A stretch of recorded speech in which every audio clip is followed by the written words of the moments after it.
How to update Bybit app in your phone.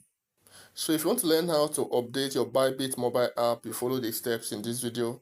Do not forget to like, subscribe and share if this video is helpful to you. The first stage is to click on your Play Store.